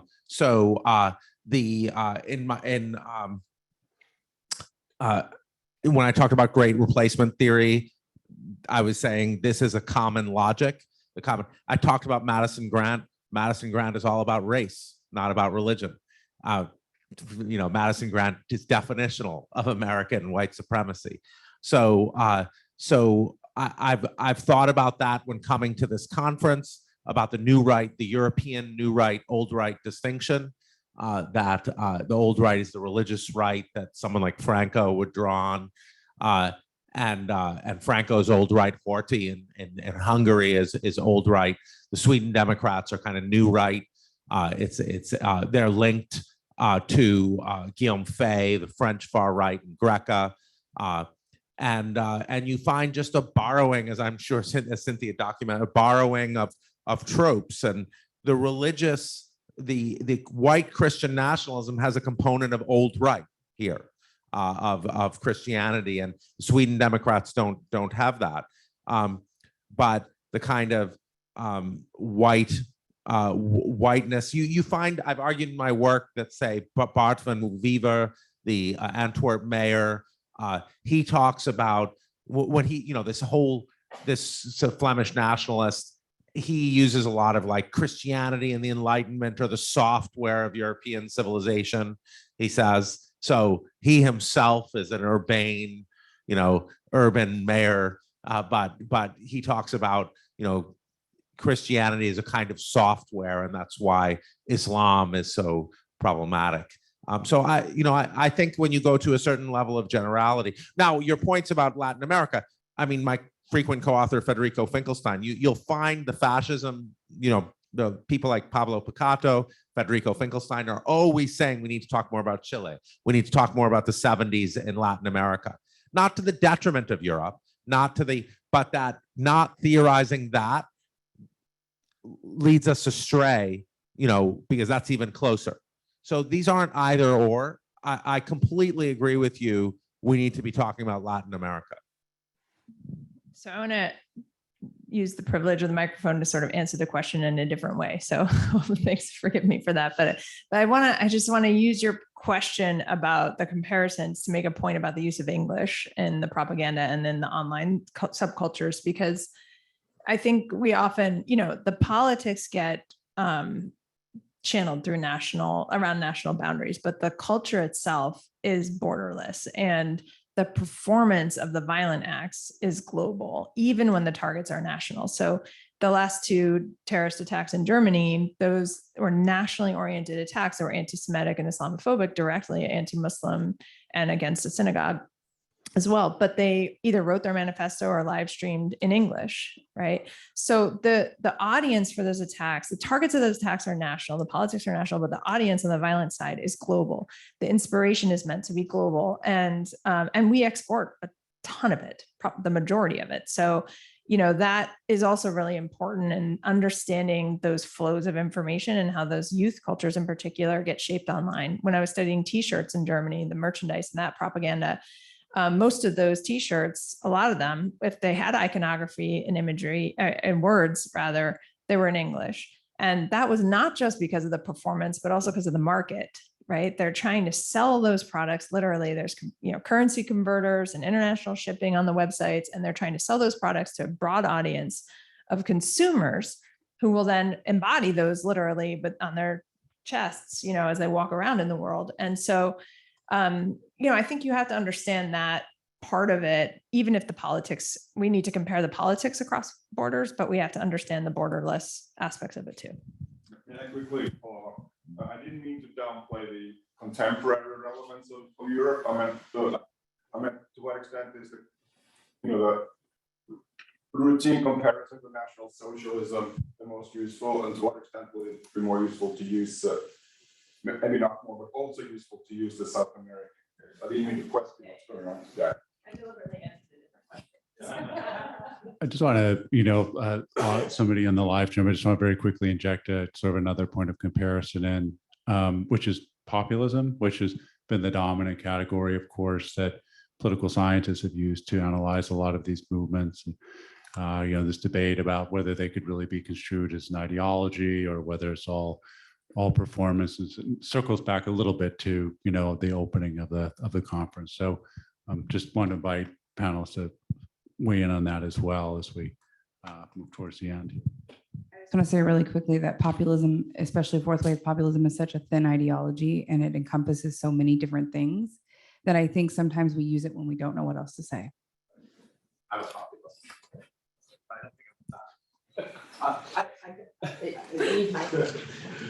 I mean, just very quick comment on this goes back to your question about using the term fascism.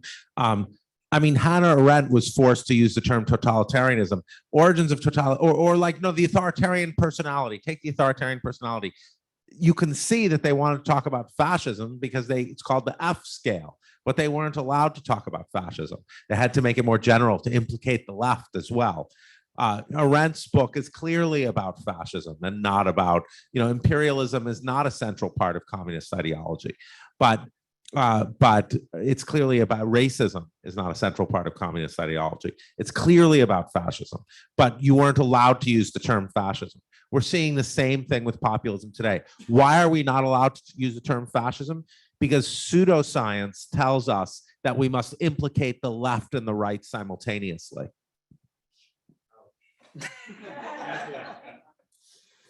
Thank you all. This is a really great panel. My question is going to be for Cynthia. So two things. One, is English the language of international terror?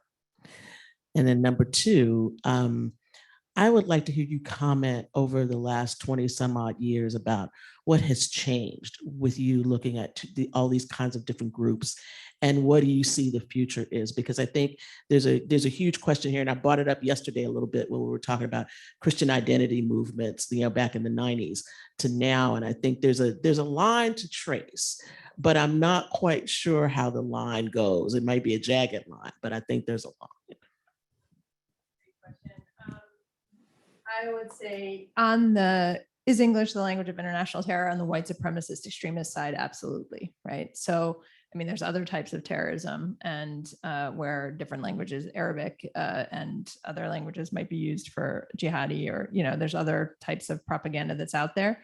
And it's not to say stuff isn't translated, and it's not to say there isn't organic stuff that emerges from countries. Obviously, I'm reading a lot of propaganda in German as well, and the performative side of it, which terrorism is, a bloody performance, right? That is what it is. The attacks themselves, English is the language, and the goal is to connect and perform and inspire people across borders. So that's where the kind of language of Western Christian white civilization comes in, and it's not just a nationalist project anymore, right? In terms of what's changed over the last 20 years, there's a lot. Right? I could talk a lot about this. I think, for me, the biggest thing, and I talk a lot about it, is the online ecosystem and the ease with which people encounter this counter stuff, right? I just think it's ubiquitous, and it's one of the reasons we work primarily with a lot of parents. We do parents and caregivers work and coaches, right? Like people on the ground who work with youth to understand that they're going to counter this garbage one way or another, as a victim of it or as a possible recruit to it. And we really do very little to equip adults or young people to understand what they're seeing. I think that's the biggest change that's happened. And then ideologically, I think the biggest change is this sense of connection across the border. So shifting from just nationalist projects to a global project of white supremacy, white supremacist extremism. We saw that with the Great Replacement, although the roots of it are longer. I mean, it really united an American conspiracy theory called white genocide, which is anti-Semitic, with the European conspiracy theory called Eurabia, which is Islamophobic. Those two dominant conspiracy theories have been around for a long time, but this Great Replacement came around and offered this umbrella, and it's like New Zealand and Oslo and El Paso and Buffalo, right? And so Pittsburgh, you see the thread line with all different kinds of victims, right? Latinos and Black Americans and Muslims in New Zealand and progressives in Oslo, right? Like it's, who are all deemed threat to the same project. Jews in Pittsburgh, right? So all of that, it's anyone who poses the existential threat, and meaning everyone poses the existential threat, as long as you're not white, cis, hetero man, essentially, right? And to some extent woman, because they obviously are needed for reproduction as well. But I think in the terms of the violence, it's really coming from men primarily. So I would say that's the biggest change, is the ecosystem. The ideas haven't shifted, but the connection and the global spread. But there's a lot more I could say. Just wanted to ask, somebody brought up the point earlier that some of the Western European countries are less anti-modernist. They accept certain forms of modernism. I'm just wondering, how much is the acceptance of traditionalism and anti-modernism among right-wing groups a function of race? And the reason I say that is because it's, I'm not an expert in Western Europe or anything like that, but it seems like their acceptance of liberalization, Western liberalism, modernism, is more of like a trope against, is like almost a form of Islamophobia, to, keep out Muslims. And then in the United States, I guess you could say the right is traditionalist, anti-modernist, but at the same time, like Fox News says that like Sharia law is like an existential crisis in the United States. And that because it's sexist. So yeah, I mean, I think fascism is reactionary modernism, and what you see is use Jeffrey Herf's term. And the United States, I think there is this more. I've been thinking about this a lot, because you have these European politician after European politician who themselves is kind of secular, like the Flemish nationalists, but they're invoking Christianity as a Orban himself. Does he go to church? I don't think so. He's just doing it nakedly cynically. But then you have these more sophisticated, the sort of French far right, that old school is like, it's our civilization that's being challenged. The Enlightenment, and Hitler talks this, and this is the old American, the old European, this is Nazi ideology, that we created this great civilization, and this great civilization is the greatest civilization. Rufo actually says that in an interview. He says, when he's asked that famous interchange between him and Marc Lamontel, where Marc Lamontel says, he's like, well, whiteness, they're trying to like make people embarrassed about whiteness. And Marc Lamontel says, so what makes you proud about whiteness? And Rufo, like I can tell you why I'm proud of blackness, like music, civil rights movement, literature, Nobel Prizes, but what makes you happy, proud of whiteness? And so in an interview, Rufo is asked that question. He's asked, many people have in the community, meaning the far right community, have asked, why didn't you talk about the great civilizational aspects of whiteness? And Rufo says, of course that's right, but I don't think we should talk that way openly, because that, or even think that way, because that's what led to genocide in the past.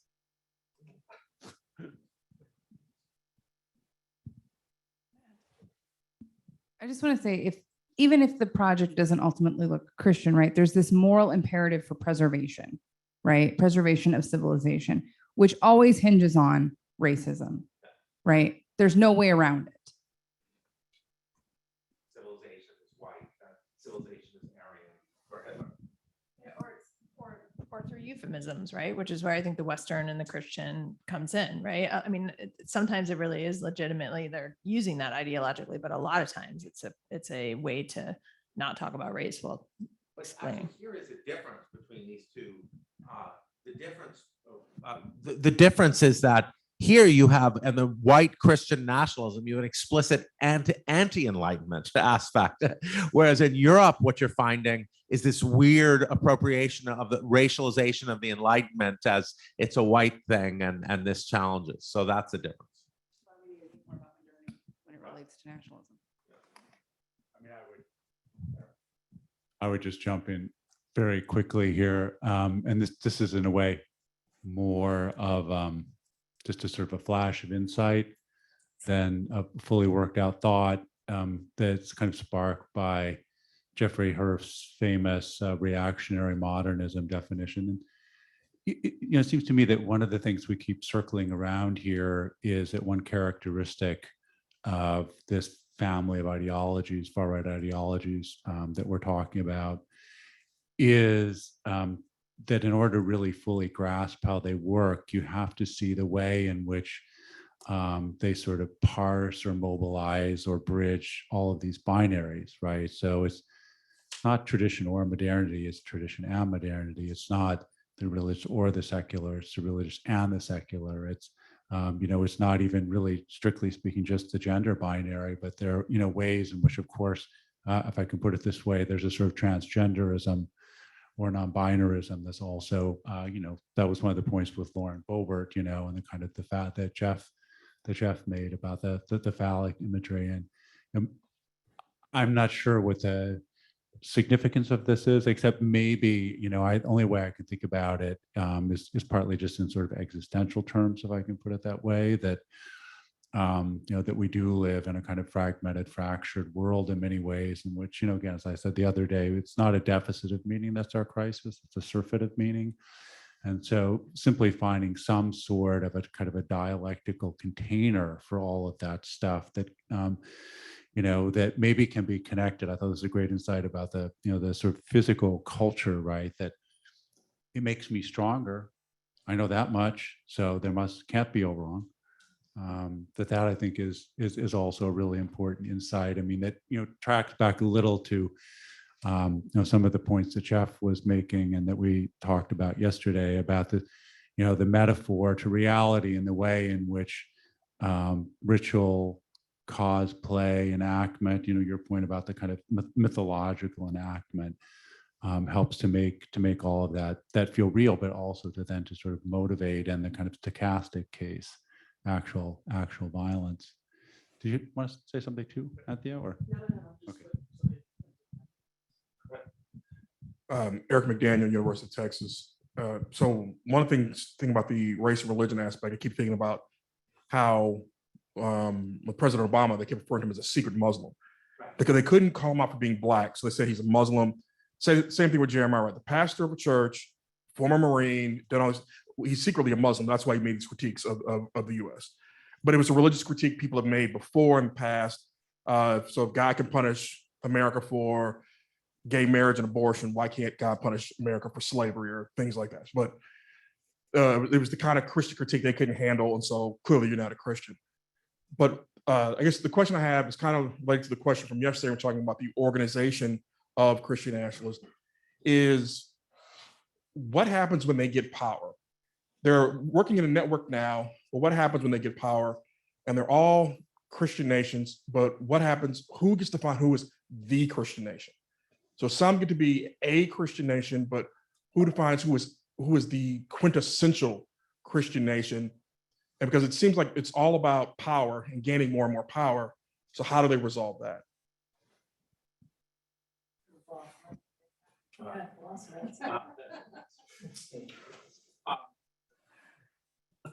I think as I've been trying to urge, Christian in this context means white, then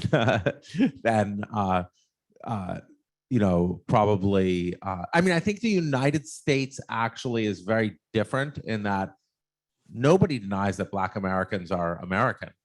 They're in a way that in Europe, people will be, they're even Madison Grant, he's like, well, of course there's always going to be, I mean, there's Frederick Hoffman, there's obviously a tradition, but it's not like in Europe where they're just not from here, so it's complicated.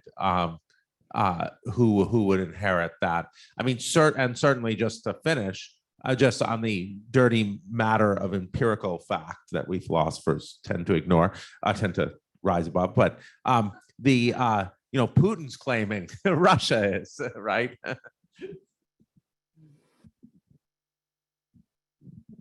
I mean, we could all speculate on your question, but right now we have a man who is completely unhinged in Russia and whose nationalistic project has turned into an imperialistic project and is now threatening to use nukes.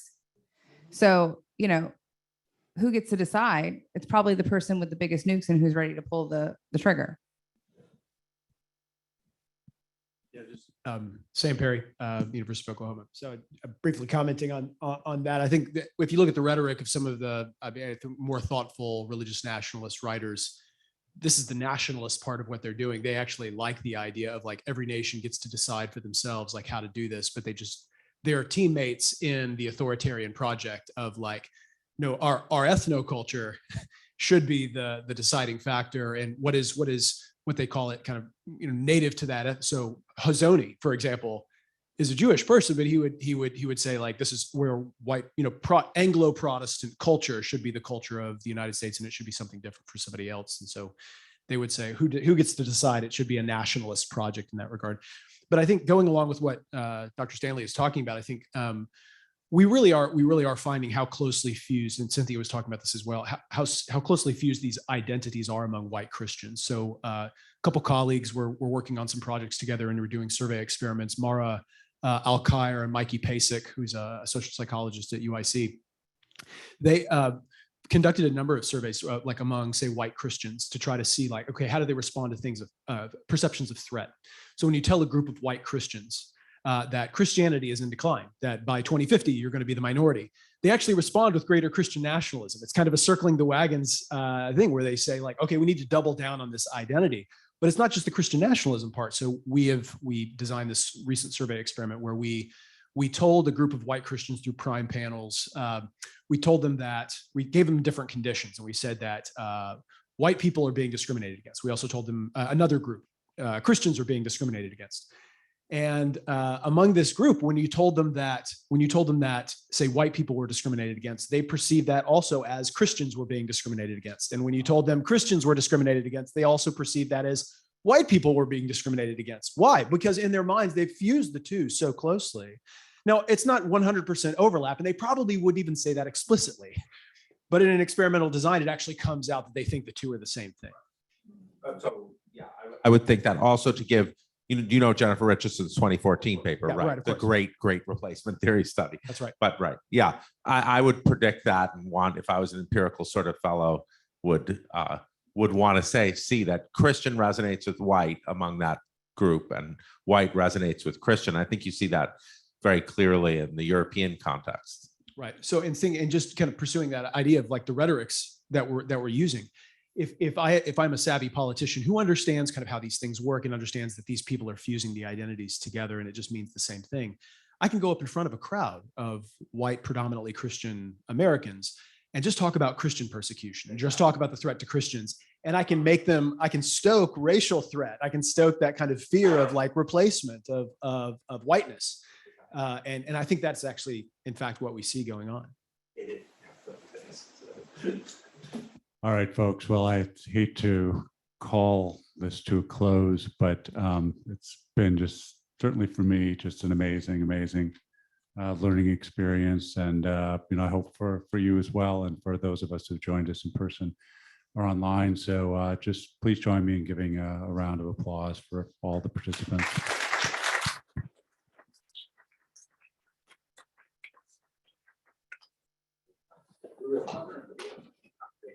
Thank you.